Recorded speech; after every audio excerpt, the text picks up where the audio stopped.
বন্ধুরা, চিকেন তো দেখতেই পাচ্ছ। আজকের একটা স্পেশাল বানানো হচ্ছে চিকেন কেএফসি স্টাইল। আশা করি তোমাদের সবার ভালো লাগবে।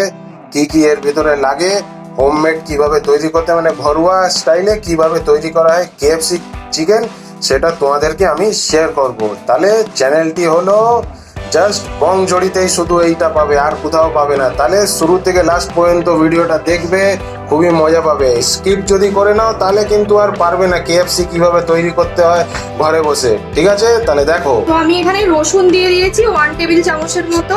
এরপর আমি এখানে আদা জিরে বাটা দেব 1 টেবিল স্পুন। তারপরে লাল লঙ্কা বাটা, যেটা কালারটা একটু আনবে, এটা দিয়েছি কিছুটা। দেন আমার দিতে হবে সয়া সস। সয়া সসটা বেশি না, বাস যেরকম ঢাকনাটা থাকে সেই অনুযায়ী এরকম এইটুকু দিলেই এনাফ। মানে ধরুন 2 টেবিল স্পুনই এনাফ সয়া সস।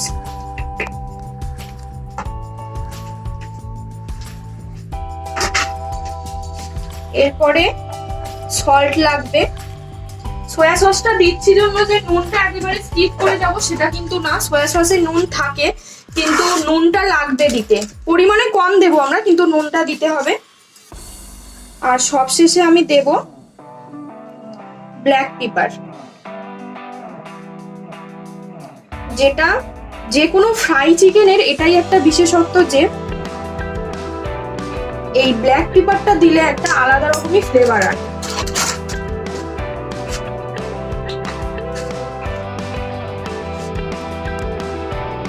তো এবার এগুলো আমি ভালো করে মিক্স করে নেব।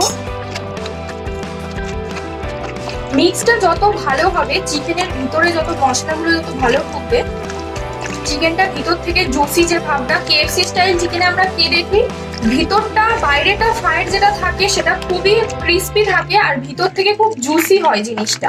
এবার আমি রেখে দেবো এটাকে কিছুক্ষণের জন্য, আধ ঘন্টা পরে তারপর আবার ফিরে আসবো। এখানে একটা বাটার মিল্কটা একটু তৈরি করে নিয়েছি। বাটার মিল্ক আমি 1 কাপ দুধ নেওয়ার পরে তার মধ্যে ভিনিগার বা লেবু যে কোনো একটা কিছু দিলেই 20 মিনিটস পরে সেটা বাটার মিল্ক হয়ে যায়।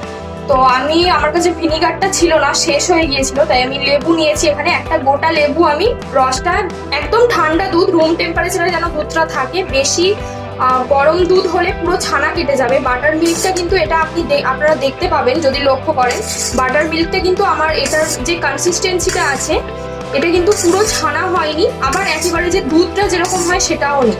মিঠা করছি মানে কেউ নিরাশ হবেন না, ভালো হবে। এইরকম সাইজের কাপের 1 কাপ কর্নফ্লাওয়ার লাগবে আমার। দিয়ে দিয়েছি, এটাকে আমি সিফট করে নেব। কর্নফ্লাওয়ারটা অবশ্যই সিফটটা করতে হবে, কেন এখানে যদি কোনো লাম্পস যাতে না থাকে ভিতরে, লাম্পসটা থাকলে ভালো হবে না। তো আমি এখানে কর্নফ্লাওয়ারটাকে সিফট করে নিয়েছি। এর ভিতরে এবার আমি কিছুটা পরিমাণ ময়দা দিয়ে দেব। ময়দা অল পারপাস ময়দা, আপনারা যে কোনো নিতে পারেন, কোনো অসুবিধা নেই। এবার আমি এটাকেও একইভাবে কর্নফ্লাওয়ারটার মতো সিফট করে নেব। এই মিশ্রণটার মধ্যে আমি চামচের 1 চামচ ব্ল্যাক পেপার দিয়ে দেব।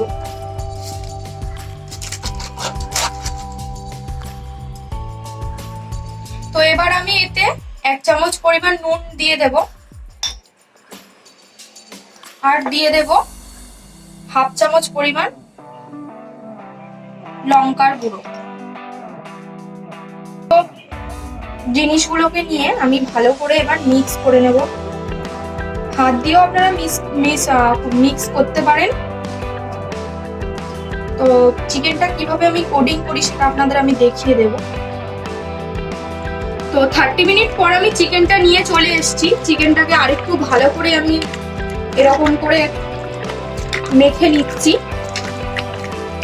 যতটা ভালো চিকেনটা মাখা হবে ততটা ভিতর দিক থেকে জুসি ভাবটা আসবে এবং খেতে ততটাই ভালো লাগবে।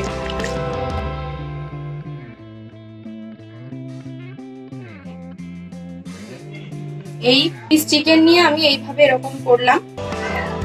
করার পরে আমি যে বাটার মিল্কটা বানিয়ে রেখেছিলাম সেটার মধ্যে আমি এটাকে এইভাবে করে নিলাম, নিয়ে দেন আবার আমি এটায় এরকম ভাবে কোডিংটা করছি। কোডিংটা যত ভালো করবেন আপনারা তত ভালো। আপনাদের বোঝার সুবিধার্থে আমি আরো একটা চিকেন নিয়ে করে দেখিয়ে দিচ্ছি কিভাবে করবেন আপনারা ওটা। এই যে চিকেনটা থেকে না, স্পেশালি এটা আমার কথা আমি বলছি, বেশি মানে চিকেনটা থেকে যখন চিকেনটা আপনারা ধোবেন তখন বেশি জলটা ঝরাবেন না।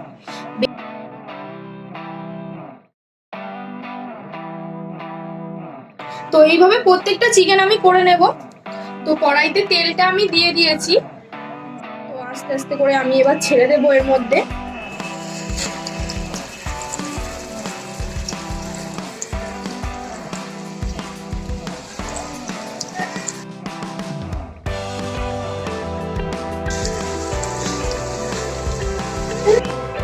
তো বন্ধুরা, চিকেনটা আমার ফ্রাই করা রেডি হয়ে গেছে। দেখুন আপনারা কেমন হয়েছে, আমি দেখাচ্ছি আপনাদের। প্রফেশনালি হয়নি অত দোকানের মতো, কিন্তু চেষ্টা করেছি আমি বাড়িতে কিছুটা হলেও আনার। এটি অবশ্যই জানাবেন কেমন লাগলো আপনাদের রেসিপিটি। ভালো লাগলে শেয়ার করবেন, লাইক করবেন, সাবস্ক্রাইব করবেন আর চ্যানেলটির সাথে থাকবেন। সবাই ভালো থাকবেন, সুস্থ থাকবেন, সাবধানে থাকবেন। নমস্কার। আবার একটা অন্য ভিডিওর সাথে দেখা হবে অন্য কোনো দিন।